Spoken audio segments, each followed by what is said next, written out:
Kasi ikaw yung nagbigay, di ba? Yung gano'n parang sabi ko parang may cool, hindi na puminay kasi kalimutan. Ay, babae pala ako, may clock, di ba? Ang tawag doon? Biological Yes. One, kami nakilala. Happy New Year talaga. Tapos, hindi ko pinansin. Sabi ko, layo naman ito sa Amerika pa. Pero nandun din ako sa pinsa ko. Sabi ko, tapos after noon, January 4, finally, nakapag-date na rin ako kasi tatry, pinipilit na. Ay, text ng text eh.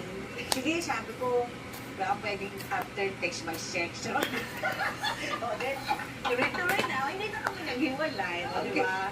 But you fell in Pero love. asawa ko siya, right away, alam na namin, kaya naging engaged na kami ng Feb 3. Dapat wedding na namin yung pinigil lang siya. That's fast. That's fast. Yeah. Yes. 1 month. It's like a clock. Pero The clock is ticking.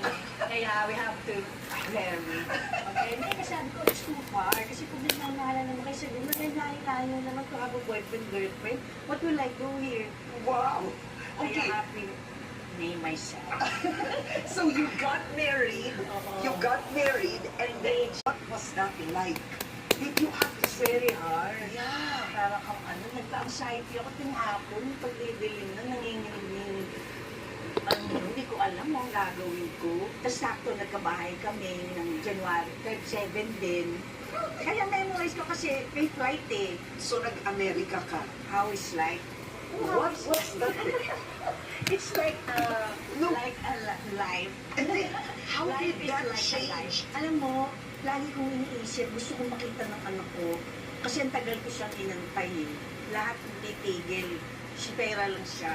Saka gusto kong makita niya kung maging normal. Maturuan ko siya ng, alam mo yun, yung pagiging tao na normal. Hindi naman siya artiste. Hindi niya nga alam eh. Nalaman lang niya last year or ayun pa lang niya nalalaman.